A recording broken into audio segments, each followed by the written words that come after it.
வணக்கம் நண்பர்களே, டிகோட் நிகழ்ச்சிக்கு வரவேற்கிறோம்.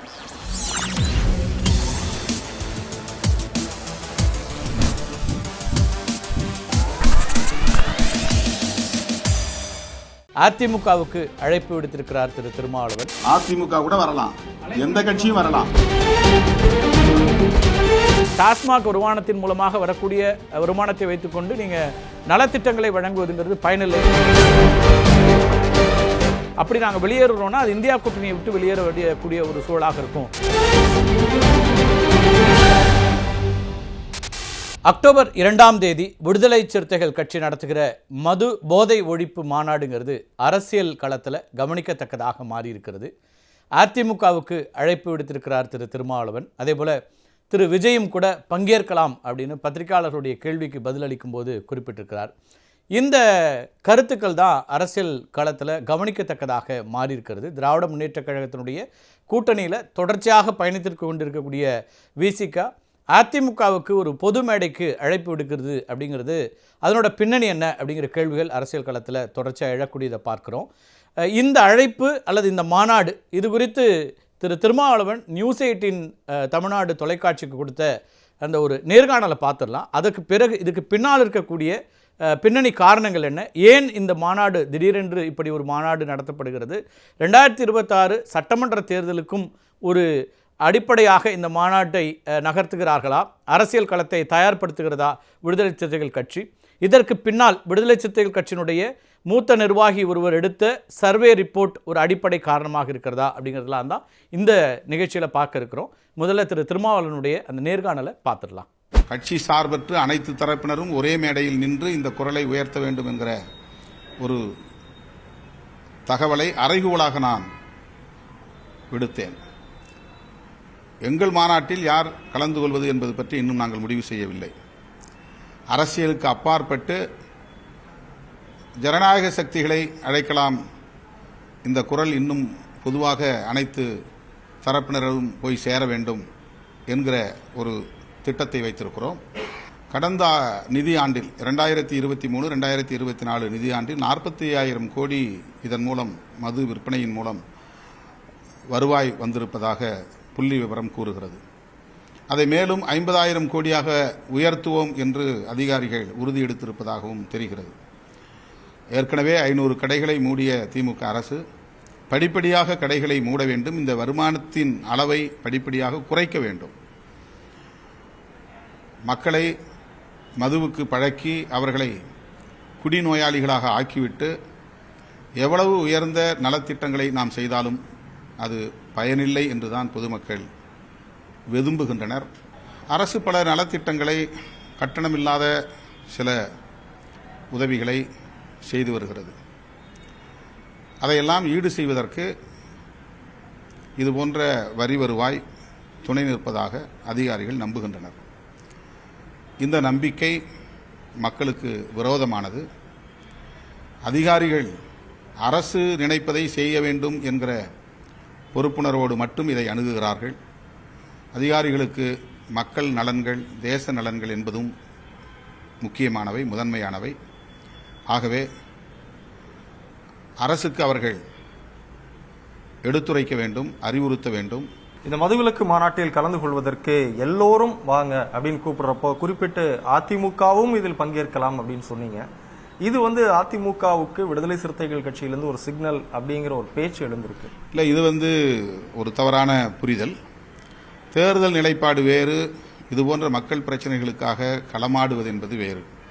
இதை சொல்லிவிட்டுத்தான் அதை சொன்னேன். திமுகவுக்கும் இதில் உடன்பாடு இருக்கிறது, அதிமுகவுக்கும் உடன்பாடு இருக்கிறது என்கிற போது எல்லோரும் சேர்ந்து குரல் எழுப்ப வேண்டும். சொல்லப்போனால் இந்த மேடையில் எல்லோரும் சேர்ந்து நிற்க வேண்டும் என்கிற துணியில் அதை சொன்னேன். திரு திருமாவளவன் இதில் அரசியல் இல்லை, இது அரசியலுக்கு அப்பாற்பட்டது அப்படின்னு அழுத்தமாக குறிப்பிட்டாலும் அதிமுகவுக்கான அழைப்பு என்பது கவனிக்கத்தக்கதாக மாறி இருக்கிறது. பத்திரிகையாளர் சந்திப்பில் செய்தியாளர்கள் கேட்ட கேள்வி என்பது திமுக தயக்கம் காட்டுகிறதா அப்படிங்கிறது இந்த மாநாட்டில் பங்கேற்பதில் அப்படின்னு கேட்ட கேள்விக்கு அதிமுகவுக்கும் அழைப்பு விடுக்கிறோம், அதிமுகவும் பங்கேற்கலாம் அப்படிங்கிற ஒரு கருத்தை முன்வைத்தார் திரு திருமாவளவன். அதற்கு உடனடியாக அதிமுக தரப்பில் இருந்தும் வரவேற்பு அப்படிங்கிற கருத்து வந்தது. எதிர்வினையாக வந்தது. முன்னாள் அமைச்சர்கள் திரு ஜெயக்குமார், அதே போல் திரு வைகை செல்வன் உள்ளிட்டவர்களாம் அதை வரவேற்கக்கூடிய ஒரு கருத்தையும் பார்த்தோம். ஆனால் அதில் பங்கேற்பது குறித்து தலைமை முடிவு செய்யும் அப்படின்னாங்க. எனவே திருமாவளவன் அவர்களுடைய கருத்துங்கிறது திமுக கூட்டணிக்குள்ளே ஒரு சலசலப்பை உண்டாக்கி இருக்கிறதா அப்படிங்கிற கேள்வி அரசியல் வட்டாரத்தில் போயிட்டு இருக்கக்கூடிய சூழலில் தான் இந்த மாநாடு என்பது இப்போது திட்டமிட்டப்பட்டிருக்கிறதா, ஏன் இப்போது வருகிறது அப்படிங்கிற கேள்விகள்லாம் எழுது. நான் ஏற்கனவே சொன்னது போல் 2017 இந்த கூட்டணி தொடர்ச்சியாக பயணித்துக் கொண்டிருக்கிறது. 19 நாடாளுமன்ற தேர்தல், 21 சட்டமன்ற தேர்தல், 2024 சட்டமன்ற தேர்தல் அப்படின்னு தொடர்ச்சியான வெற்றிகளையும் இந்த கூட்டணி பெற்று வருகிறது. திமுக தலைமையிலான காங்கிரஸ், விடுதலை சிறுத்தைகள், இடதுசாரிகள், மதிமுக உள்ளிட்ட கட்சிகள் இருக்கக்கூடிய இந்த கூட்டணி. அப்படி என்றால் இந்த கூட்டணிக்குள்ளே இருக்கக்கூடிய கட்சிகளையும் கடந்து அதிமுகவையும் அழைக்கிறேன் அப்படின்னு திரு திருமாவளவன் சொல்லக்கூடிய இந்த கருத்துக்கு பின்னால் இருக்கக்கூடியது என்ன அப்படிங்கிற ஒரு கேள்வி எழுகிறது. 2026 சட்டமன்ற தேர்தலோடு சேர்த்து தான் இதை பார்க்கணும், அரசியலுக்கு அப்பாற்பட்டு இதை பார்க்க முடியாதுன்னு மூத்த பத்திரிகையாளர் திரு ஷியாம் உள்ளிட்டவர்கள்லாம் குறிப்பிடுறாங்க. இதை வெறும் ஒரு பொது பிரச்சனை என்பதாகவோ அல்லது சமூகம் சார்ந்த பிரச்சனைக்காகத்தான் விசிக இப்படி ஒரு மாநாட்டை நடத்துகிறதுனோ இதை கடந்து போக முடியாது. அதிமுகவுக்கான அழைப்பு என்பது அரசியல் தான் அப்படிங்கிறது தான் அவரை போன்றவர்களுடைய அழுத்தமான கருத்தாக இருக்கிறது. சரி, இந்த மாநாடு ஏன் இப்போது நடக்கிறது, இதுக்கு பின்னால் என்ன இருக்குது அப்படின்னு விடுதலை சிறுத்தைகள் கட்சியினுடைய மூத்த நிர்வாகிகளிடம் கேட்கும்போது அவங்க சில விஷயங்களை குறிப்பிடுறாங்க. ஆண்டுதோறும் நடக்கக்கூடிய அவர்களுடைய மாநாட்டில் ஒவ்வொரு தலைப்பில் நடத்தும். அப்படி இந்த தலைப்பு என்றாலும் கூட சமீபத்தில் ஒரு சர்வே ரிப்போர்ட் எடுக்கப்பட்டிருக்கிறது. விடுதலை சிறுத்தைகள் கட்சியினுடைய மூத்த நிர்வாகியாக இருக்கக்கூடிய திரு ஆதவ் அர்ஜுன் அந்த சர்வே ரிப்போர்ட் எடுத்திருக்கிறார். அவருடைய நிறுவனம் சார்ந்து எடுக்கப்பட்டிருப்பதாக தகவல்கள் வருது. அவர் அந்த கட்சியினுடைய மாநில துணை பொதுச் செயலாளராக இப்போ இருக்கிறார். நாடாளுமன்ற தேர்தலுக்கு சற்று முன்னதாகத்தான் அந்த கட்சியில் அவர் இணைந்தார். இணைந்த உடனே அவருக்கு மாநில துணை பொதுச் செயலாளர் பொறுப்பு என்பதும் வழங்கப்பட்டது. அப்போதே நாடாளுமன்ற தேர்தலில் போட்டியிடுவதற்காக அவர் முயற்சிகள் மேற்கொண்டார். அவருக்காக 3வது ஒரு சீட்டையும் விடுதலை சிறுத்தைகள் கட்சி கேட்டது அப்படிங்கிறதும் தொடர்ச்சியாக பார்க்கப்பட்டது, பேசப்பட்டது. 3 இடங்கள் வேண்டும் என்பதை திரு திருமாவளவன் வெளிப்படையாக பத்திரிகையாளர் சந்திப்பிலையும் சொன்னார். 1 பொது தொகுதியாக இருக்க வேண்டும், 2 ஏற்கனவே இருக்கக்கூடிய ரிசர்வ் தொகுதிகளாக இருந்தாலும் ஒரு தொகுதி பொது தொகுதியில் போட்டியிட விரும்புகிறோம் அப்படின்லாம் சொன்னார். ஆனால் அங்கே திமுக கூட்டணியில் இருந்த எண்ணிக்கைகளில் ஏற்கனவே திமுக 24 இடங்களில் சின்னமாக போட்டியிட்டதில் 22 தான் நாங்கள் போட்டியிடுறோம், எனவே கூடுதல் இடங்கள் கொடுக்க முடியாதுங்கிற இடத்துல அந்த இடங்கள் கிடைக்கல, 2ல் தான் போட்டிட்டாங்க, தனிச்சின்னத்தில் போட்டியிட்டு வெற்றியும் பெற்றாங்க. இப்போ மாநில கட்சியாக ஒரு அங்கீகாரமும் விடுதலை சிறுத்தைகள் கட்சிக்கு கிடைத்திருக்கிறது. 2 எம்பிக்கள், 4 சட்டமன்ற உறுப்பினர்கள் அப்படிலாம் இருக்கக்கூடிய அந்த சூழலில். அப்போ இந்த இடத்துல தான் அதனுடைய தொடர்ச்சியாக இன்றைக்கி நீங்கள் பத்திரிகையாளர் சந்திப்பு, அதே போல் கள்ளக்குறிச்சிக்கு நேரில் சென்று அந்த மக்களை சந்திக்கிறாரு.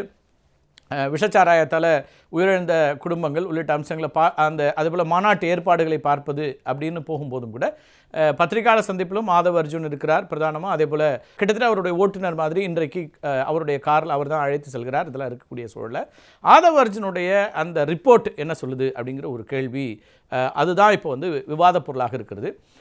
அதன் அடிப்படையில் சில விஷயங்களை முன்வைத்து அவருடைய முன்னெடுப்பும் இதில் இருப்பதாக தெரிகிறது. அந்த விசிகவினுடைய மூத்த நிர்வாகிகள் அப்படியான கருத்தை குறிப்பிடுறாங்க. திரு திருமாவளவன் அவர்களோடு இது குறித்த விவாதங்களை நடத்தி களத்தில் இருக்கக்கூடிய சில சூழல்களை விசிகே நல்ல வளர்ச்சி அடைந்திருக்கிறது, விசிகேனுடைய வாக்கு சதவீதம் கூடுதலாக இருக்கிறது, கடந்த 10 ஆண்டுகளில் விசிகே பெரிய அளவுக்கு முன்னேற்றத்தை கண்டிருக்கிறது, எனவே நாம் கட்சியை வலுப்படுத்தணும், நமக்கான எண்ணிக்கை இன்னும் அதிகரிக்கணும் அப்படிங்கிற மாதிரியான சிந்தனைகளும் அது போன்ற கருத்துக்களையும் திரு ஆதவ் அர்ஜுன் முன்வைத்திருப்பதாக தெரிகிறது. திரு திருமாவளவன் உள்ளிட்ட மூத்த நிர்வாகிகளோடு இது பற்றிய ஆலோசனைகளும் நடந்திருக்கிறது. அப்போ இன்னொரு அம்சமும் அதில் குறிப்பிட்டு சொல்லப்பட்டதாகவும் அதன் அடிப்படையில் மது ஒழிப்பு மாநாடு என்கிற அந்த இடத்திற்கு திரு திருமாவளவன் நகர்ந்திருக்கிறார் அப்படிங்கிறது சொல்லுது. அவர் 2015 தொடர்ச்சியாக மதுவுக்கான எதிரான போராட்டங்களை முன்னெடுத்தாங்க, மக்கள் நல கூட்டணியாக அது பெருமளவு முன்வைக்கப்பட்டது, இதெல்லாமும் நம்ம பார்த்துருந்தோம். அதை தான் விசிகேனுடைய தலைவர்களோடு குறிப்பிடுறாங்க. ஆனாலும் இப்போது ஒரு இடைவெளிக்கு பிறகு இடையில் வந்த தேர்தல்கள் அதையெல்லாம் கடந்து இப்போது 2026 சட்டமன்ற தேர்தலுக்கு முன்னதாக இப்படி ஒரு மாநாடு, இதில் அதிமுக உள்ளிட்ட அனைத்து கட்சிகளுக்குமான அழைப்பு அப்படின்னும் போது அது அதாவது பாஜக பாமக அல்லாத கட்சிகள் அப்படின்றார், ஒரு வகுப்புவாத கட்சி அல்லது சாதியவாத கட்சின்னு 2 கட்சியும் அவர் குறிப்பிட்டு இவங்களை இல்லாமல் மற்றவங்க அழைப்பு கொடுக்கறது, மற்றவர்கள் பங்கேற்கலாம்ங்கிற விதமாக திரு திருமாவளவனுடைய கருத்து அமைந்திருந்தது. இந்த சர்வே ரிப்போர்ட்டின் அடிப்படையில் பேசும்போது அவங்க சர்வே எடுத்தவர்கள் குறிப்பிட்டிருக்கிறது என்ன சொல்கிறாங்கன்னா, இந்த பகுதிகளில் குறிப்பாக கள்ளக்குறிச்சி, கடலூர், விழுப்புரம் உள்ளிட்ட பகுதிகளில் விடுதலை சிறுத்தைகள் ரொம்ப ஸ்ட்ராங்காக இருக்கக்கூடிய பகுதிகளில் அங்கே வந்து மதுவுக்கு அடிமையான ஆண்கள் நிறைய இருக்கிறாங்க. அதனால் பெண்களுடைய வாக்குகள்ங்கிறது இந்த மது எதிர்ப்பில் இருக்கக்கூடியவர்களுக்கு உறுதியாக இருக்குது. அதனால தான் பாட்டாளி மக்கள் கட்சி இந்த பகுதியில் ரொம்ப வீரியத்தோடு அல்லது வாக்கு சதவீதம் அதிகமாக வைத்திருக்கக்கூடிய இடத்துல இருக்கிறது அப்படிங்கிற கருத்தையெல்லாம் சொல்லி அந்த வாக்கு வங்கியை நாம் அடைய வேண்டும். அதனால் இப்படி ஒரு மது ஒழிப்புங்கிற ஒரு இடத்தை நம்ம வந்து மாநாட்டை முன்வைக்கலாம் அப்படிங்கிற கருத்தெல்லாம் சொல்லப்பட்டு தான் அதன் அடிப்படையில் இப்படியான ஒரு முடிவும் எடுக்கப்படுதுங்கிறதையும் விசிக தரப்பிலிருந்து நிர்வாகிகள் சொல்லக்கூடியதாக பார்க்கிறோம். திரு திருமாவளவன் அவர்களுக்கு மது ஒழிப்பு, மது விலக்கு உள்ளிட்ட அம்சங்களில் தீவிரமாக தொடர்ச்சியாக அவர் பேசிக்கொண்டிருக்கக்கூடிய கொள்கை சார்ந்த விஷயம் என்றாலும் கூட அதோடு சேர்ந்து அரசியலாகவும், ஏன்னா ஒரு அரசியல் கட்சியாக வந்த பிறகு அரசியல் கணக்குகளும் அவசியம் அப்படிங்கிற அடிப்படையில் அரசியல் கணக்காகவும் இந்த விஷயத்தை முன்னெடுக்கிறார்கள் அப்படிங்கிறது தான் இருக்கக்கூடிய தகவலாக இருக்குது. திரு ஆதவ் அர்ஜுன் உள்ளிட்டவர்கள் கொடுத்த அந்த சர்வே ரிப்போர்ட், அவருடைய ஒரு நிறுவனம் அல்லது அவர் அமைத்து கொடுத்த நிறுவனத்தின் மூலமாக வந்த அந்த சர்வே ரிப்போர்ட் மூலமாக இந்த முன்னெடுப்பு, இந்த காய் நகர்த்தர்கள் அடுத்த கட்ட நகர்வுகள் செல்கிறது அப்படிங்கிறத விசிகனுடைய மற்ற தலைவர்களும் குறிப்பிட்டு பேசுகிறாங்க. இதில் திருமாவளவன் அவர்களுக்கு வந்து வேறு ஒருவர் சொல்லித்தான் அல்லது இந்த சர்வே ரிப்போர்ட் வந்து தான் தெரியணுன்ற அவசியம் இல்லை. அவர் களத்தை நன்கு அறிந்தவர், தமிழ்நாடு முழுக்க சென்று வரக்கூடியவர், எல்லா விதமான தேர்தல் களங்களையும் பார்த்தவர், சூழல்களை பார்த்தவர். எனவே அவருக்கு இந்த சர்வே ரிப்போர்ட் மட்டுமே அல்ல, அவருக்கும் அதில் வந்து அடுத்தடுத்த நிலைகளில் கட்சியை வளர்க்க வேண்டும்ங்கிற இடத்துல இருந்து சில முடிவுகள் எடுத்து அவர் நகர்கிறார் அப்படிங்கிறதாக தான் இதை பார்க்க வேண்டியிருக்கிறது அப்படின்னு சொல்கிறாங்க. இந்த இடத்தில் தான் கவனிக்க வேண்டியதாக இருக்குன்னா, அரசியல் ரீதியாக 2021 6 இடங்களில் போட்டியிட்டது விடுதலை சிறுத்தைகள் கட்சி, அதே சட்டமன்ற தொகுதியில். அதே போல் இடதுசாரிகள் 6 இடங்கள், அதே போல் மற்றவர்கள்லாம் போட்டியிட்ட சூழலில் இந்த முறை அப்படி குறைந்த எண்ணிக்கையில் போட்டியிட முடியாதுங்கிற இடத்துல விடுதலை சிறுத்தைகள் கட்சி இந்த 2026 சட்டமன்ற தேர்தலை எதிர்கொள்கிறது, அதற்கான வியூகங்களை வகுக்குது. அவங்கள பொறுத்த வரைக்கும் ஏற்கனவே 2019 2 நாடாளுமன்ற தொகுதினா 2024 அதே 2 தான் திமுக கொடுத்துருக்கிறது. அப்போ அதே விதமாக 6 சட்டமன்ற தொகுதிகள் கடந்த முறை 2021 இருந்ததுன்னா இந்த முறையும் அதே 6 என்றால் இப்போது கட்சி வளர்ந்திருக்கிற இடத்துலேருந்து நம்ம அப்படி அதை அணுக முடியாதுங்கிற இடத்துலேருந்து இரட்டை இலக்கத்தில் இடங்களை பெற வேண்டும் அப்படிங்கிற ஒரு எண்ணத்தோடு, அதற்கான வியூகத்தோடு தான் பல்வேறு நகர்வுகளை விடுதலை சிறுத்தைகள் முன்வைக்கிறது அப்படிங்கிறது அவர்களோடு நெருக்கமாக பயணிக்கக்கூடியவர்கள் சொல்லக்கூடியதாக இருக்கிறது. அரசியல் நோக்கருடைய பார்வையும் அதுவாகத்தான் இருக்குது. கடந்த முறை 6 இடங்கள் அப்படிங்கிறதுக்கு கூட எல்லோரும் அந்த கூட்டணியில், திமுக கூட்டணியில் வெற்றிகரமான கூட்டணியாக இருந்தாலும் அதில் கையெழுத்திடுறதுல தயக்கங்கள் இருந்தபோது திரு திருமாவளவனை அப்போது திரு சபரீசன் அவர்கள் சந்தித்து பேச்சுவார்த்தைகள் நடத்தி அதன் அடிப்படையில் 6 இடங்களுக்கு முதல்ல கையெழுத்து போட்டது திரு திருமாவளவன். அதன் தொடர்ச்சியாக இடதுசாரிகளும் வந்து கையெழுத்து போட்டாங்க, கூட்டணியாக இருந்து வெற்றியும் பெற்றாங்க, ஆட்சியும் இப்போது வந்துருச்சு. இப்போது இந்த முறை அந்த எண்ணிக்கை கூடுதல், அதற்கான தேவைகள் இருக்குது அப்படிங்கிறதோட சூழல் மாறி இருக்கிறது. இன்றைக்கி வந்து பல்வேறு வகையான வாய்ப்புகள் இருக்கிறது. விடுதலை சிறுத்தைகள் கட்சி எதிர்பார்த்து அதிமுக இருக்கிறது. எனவே இதையெல்லாம் கணக்கில் எடுக்க வேண்டியிருக்கு. திரு விஜய் உள்ளே வருகிறார், புதிதாக களத்துக்கு வருகிறார். திரு சீமான் தனித்து களம் கண்டு 8% வாக்குகள் பெற்றிருக்கிறார். அப்படிங்கிறதெல்லாம் கணக்கில் வச்சு விடுதலை சிறுத்தைகள் கட்சியினுடைய இந்த வளர்ச்சி என்பதும் அது எவ்வளோ தூரம் வாக்கு சதவீதமாக வந்திருக்கிறதோ அதற்கேற்ற வகையிலான எண்ணிக்கை வேண்டும் என்பதெல்லாம் கணக்குகளாக இருக்குது. அப்படின்னா அதிமுகவுக்கான ஒரு சிக்னலாக இதை பார்க்க வேண்டியிருக்கா அப்படிங்கிற கேள்விகளையும் நம்ம அங்கே முன் வச்சோம்.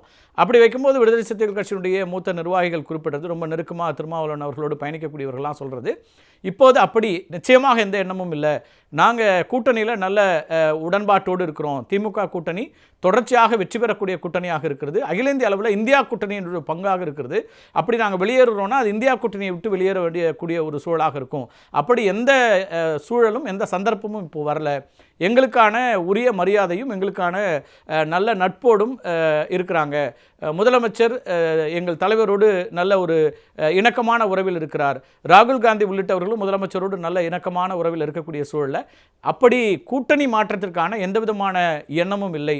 ஆனால் எண்ணிக்கையை பொறுத்த வரைக்கும் நிச்சயமாக நாங்கள் அதிகமாக எதிர்பார்ப்போம், எங்களுக்கான கட்சியினுடைய வளர்ச்சி, எங்களுடைய பலம் உள்ளிட்ட அம்சங்களோடு நாங்கள் அதை பற்றி பேசுவோங்கிற கருத்தை அவங்க முன்வைக்கிறாங்க. அவர்களை பொறுத்த வரைக்கும், விடுதலை சிறுத்தைகள் கட்சியை பொறுத்த வரைக்கும் கூட்டணியில் இருக்கக்கூடிய மற்ற எல்லா கட்சிகளோடும் நமக்கு வந்து பலம் அதிகமாக இருக்கிறது, எனவே கூடுதலான இடங்களை பெற வேண்டும் அப்படிங்கிற இடத்திலிருந்தும் அதை நகர்த்துகிறார்கள். இப்போ திமுகவை பொறுத்த வரைக்கும் அப்படி ஒரு இடத்தை கொடுத்துட முடியுமாங்கிற கேள்விகளும் இருக்கிறது. ஏன்னா இதே விதமாக இப்போ 2 எம்பிக்கு 12 இடங்கள் அப்படின்னா 10 எம்பிக்கள் வைத்திருக்கக்கூடிய காங்கிரஸ் கட்சி 60 இடங்கள் கேட்குமா, அப்படி ஒவ்வொருத்தருக்கும் அப்படி கொடுக்க முடியுமா என்கிற கேள்விகள் எல்லாம் இருக்கிறது. எனவே அது இன்னும் நீண்ட காலம் இருக்கக்கூடிய ஒரு சூழல், 19 மாதம் இருக்கிறது, சூழல் மாற்றங்கள் எல்லாம் இருக்கும். ஆனால் இதுவரை திமுக எந்த எதிர்வினையும் ஆற்றியதாக தெரியவில்லை. அதிகாரப்பூர்வமாக திரு திருமாவளவனோடு இதுவரைக்கும் அவர்கள் எதுவும் பேசியதாக தெரியவில்லை. ஆனால் ஒரு நட்பு சக்தியாக இருக்கிறோம் என்பதை அமைச்சர் பெருமக்கள் எல்லோரும், அமைச்சர்கள் அத்தனை பேருமே வெளிப்படையாக பேசக்கூடியதை பார்க்குறோம், பத்திரிகையாளர் பேட்டிகளை கொடுக்கக்கூடியதை பார்க்குறோம். ஆனாலும் இதில் திமுக அடுத்த கட்ட நகர்வை எப்படி எடுக்க போகிறதுங்கிறது ரொம்ப முக்கியமாக கவனிக்கப்பட வேண்டியதாக இருக்கிறது. மாநாட்டிற்கு யாரையெல்லாம் அழைப்பது என்பதில் இன்னும் நாங்கள் முடிவு செய்யவில்லை என்று திரு திருமாவளவன் குறிப்பிடுகிறார்.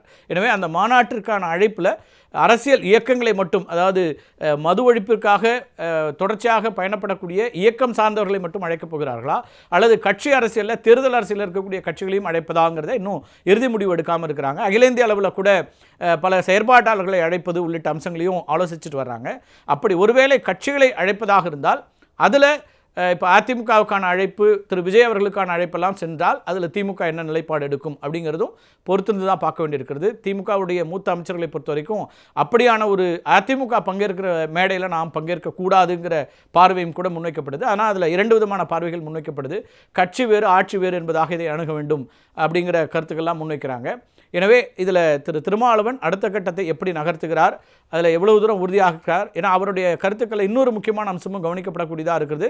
இந்த டாஸ்மாக் வருமானத்தின் மூலமாக வரக்கூடிய வருமானத்தை வைத்துக்கொண்டு நீங்கள் நலத்திட்டங்களை வழங்குவதுங்கிறது பயனில்லை அப்படிங்கிற கருத்தையை சொல்கிறார். அடிப்படையில் திமுகவுடைய அரசினுடைய முக்கியமான திட்டங்களாக மகளிர் உரிமை திட்டம் 1000 ரூபாய் மாதம் கொடுக்கறது, அதேபோல் மகளிருக்கு கட்டணமில்லா பேருந்து உள்ளிட்ட அம்சங்கள்லாம் செயல்பாட்டில் இருக்கும்போது அதையும் விமர்சிக்கிறாரா, அதையும் எதிர்க்கிறாரா அப்படிங்கிற கேள்விகளும், ஆட்சியாளர்களுடைய கண்ட்ரோலில் அதிகாரிகள் இல்லைங்கிற விமர்சனங்கள், இதெல்லாம் திமுகவை கொஞ்சம் உரசி பார்க்குறதாகவும் திமுக தலைவர்களிடையே அது ஒரு விவாத பொருளாகவும் மாறி இருக்கக்கூடிய ஒரு சூழலில் திரு திருமாவளவன் ஆனால் தொடர்ச்சியாக ஒரு விஷயத்தை சொல்கிறாரு. இந்த மாநாடு என்பது மது ஒழிப்பு மாநாடு, மது விலக்கு என்பது முழுக்க முழுக்க அரசியலுக்கு அப்பாற்பட்டது, சமூகம் சார்ந்து சிந்திக்கக்கூடிய ஒன்று. எனவே இதை 2ஐயும் போட்டு ஒன்றாக குழப்பிக்கொள்ள வேண்டாம் அப்படிங்கிறத சொல்கிறாரு. ஆனால் அரசியல் நோக்கர்கள் தொடர்ச்சியாக முன்வைக்கக்கூடியது, நாம் கடந்த காலங்களுடைய அந்த அனுபவங்களிலிருந்து பார்க்கக்கூடியதும் கூட, தேர்தல் காலத்தில் அல்லது கட்சி அரசியல் மேற்கொள்ளக்கூடிய கட்சிகள் யாராக இருந்தாலும், எந்த நகர்வாக இருந்தாலும் அது அரசியலுக்கு அப்பாற்பட்டு இருந்ததில்ல. அந்த அரசியலில் யார் யாருக்கு என்னென்ன கணக்குகள் இருக்கிறது அப்படிங்கிறது சேர்த்து பார்க்க வேண்டியிருக்கிறது. திருமாவளவன் அவருடைய அந்த அரசியல் கணக்கை திமுக எப்படி எதிர்கொள்ளப் போகிறது, திமுகவுடைய கணக்கு என்னவாக இருக்க போகிறது, அதே போல் திமுக கூட்டணிக்கு வெளியில் இருக்கக்கூடிய மற்ற கட்சிகள், பாமக உள்ளிட்ட கட்சிகளுடைய கணக்குகள் எல்லாமே இதில் உன்னிப்பாக கவனிக்கப்படக்கூடியதாக இருக்கிறது. பாரதிய ஜனதா கட்சி தலைவர்களாக இப்போ என்ன சொல்கிறாங்கன்னா, திமுகவுக்கு ஏதோ ஒரு செய்தியை சொல்ல விரும்புகிறார் திரு திருமாவளவன் அப்படிங்கிற கருத்தையெல்லாம் சொல்ல தொடங்கியிருக்கிறாங்க. அப்படியான செய்தி சொல்லக்கூடிய ஒரு நகர்வாக மட்டுமே இது இருக்கிறதா, அல்லது அது என்ன அளவில் அடுத்தடுத்த கட்ட நகர்வை நோக்கி போகிறது அப்படிங்கிறதெல்லாம் பார்க்கணும். ஆனால் அடிப்படையில் ஒரு சர்வே ரிப்போர்ட், அந்த சர்வே ரிப்போர்ட் அடிப்படையில் சில முடிவுகள், அதன் அடிப்படையில் தான் இந்த நகர்வுகள் நடக்கிறது அப்படிங்கிறத உணர்ந்து கொள்ள முடிகிறது. அதுதான் அங்கிருந்து வரக்கூடிய செய்திகளாகவும் இருக்கிறது. அடுத்த கட்ட நகர்வுகளில் என்ன மாதிரியான முடிவுகளை விசிக எடுக்கப் போகிறது, திமுக எடுக்கப் போகிறது, அதிமுக எடுக்கப் போகிறது அப்படிங்கிறது எல்லாமே கவனத்துக்குரியது. மீண்டும் ஒரு நிகழ்ச்சியில் சந்திக்கலாம் நண்பர்களே. நன்றி, வணக்கம்.